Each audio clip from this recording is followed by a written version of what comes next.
Actually இந்த கருப்பு கவுனியில் நிறைய மருத்துவ குணம் இருக்குதுன்னு சொல்கிறாங்க. கண்ணுக்கு நல்லது, கல்லீரலுக்கு நல்லது, ஹார்ட் ப்ராப்ளம் வராது. இன்னொன்று என்னென்னா கேன்சர் செல்லையும் அழிக்கும் அப்படின்னு சொல்கிறாங்க. ஸோ இனிமேல் வீக்லி ட்வைஸ் நான் இந்த கருப்பு கவுனி கஞ்சி குடிக்கலாம் அப்படின்னு ஒரு ஐடியாவில் இருக்கேன். ஸோ எடுத்துக்கிறது நல்லதுன்ட்டும் நிறைய நான் ரிவ்யூஸ் பார்த்தேன். ஸோ அதனால் இனிமேல் வீக்லி ட்வைஸ் என்னோடய பிரேக்ஃபாஸ்ட் இதுவாக இருக்க போகுது. ஈவினிங் ஸ்நாக்ஸ்க்கும் என் பசங்களுக்கு இதை தான் பண்ணி கொடுக்கணும். ஹாய் ஃப்ரெண்ட்ஸ், ஆக்சுவலி நான் நேற்றுக்கு நைட்டு ஒரு கிளாஸ் கருப்பு கவுனி அரிசி நல்லா ஊற வச்சுக்கிட்டேன்.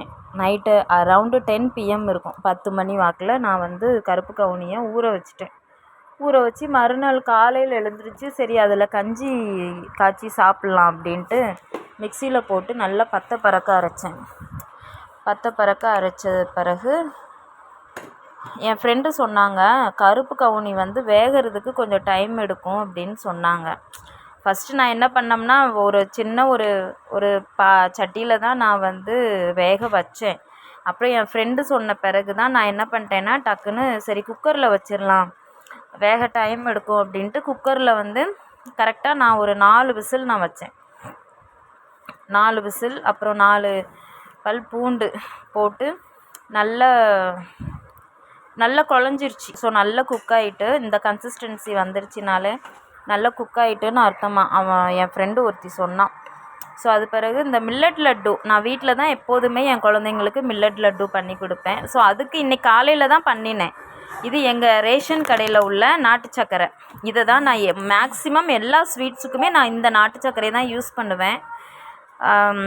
ஸோ இன்றைக்கி காலையில் மில்லட் லட்டு பண்ணின அந்த பாகு இருந்துச்சு. சரி அது கூட கொஞ்சம் சூடான பாலை ஊற்றி கொஞ்சம் நல்லா அதை மிக்ஸ் பண்ண அந்த நாட்டு சர்க்கரை பாகு நல்லா மெல்ட் ஆச்சு. ஸோ அதையும் பசும்பாலையும் ஒரு கிளாஸு இந்த கருப்பு கவுனி வேக வச்சுருக்கோம்ல குக்கரில், அதோடு ஊற்றி ஒரு 5 மினிட்ஸ் நான் அடுப்பில் வச்சு நல்லா கிளறி விட்டுட்டே இருந்தேன். ஏன்னா கொஞ்சம் அடி பிடிக்க ஆரம்பிச்சிருச்சு.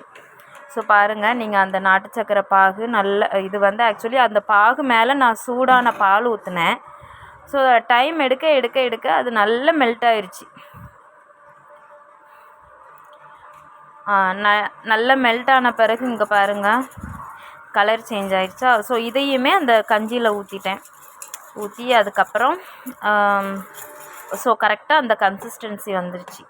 பட் அந்த ஃப்ளேவர் பார்த்த பிறகுமே எனக்கு சாப்பிடணுன்னு ரொம்ப ஆசை. உடனே டக்குன்னு சுட ஒரு பவுலில் ஊற்றி சரி காலையில் பிரேக்ஃபாஸ்ட்டுக்கு இதை முடிச்சிடலாம் அப்படின்ட்டு இதை தான் நான் காலையில் ஒரு 1.5 பவுல் குடித்தேன் பிரேக்ஃபாஸ்ட்டாக.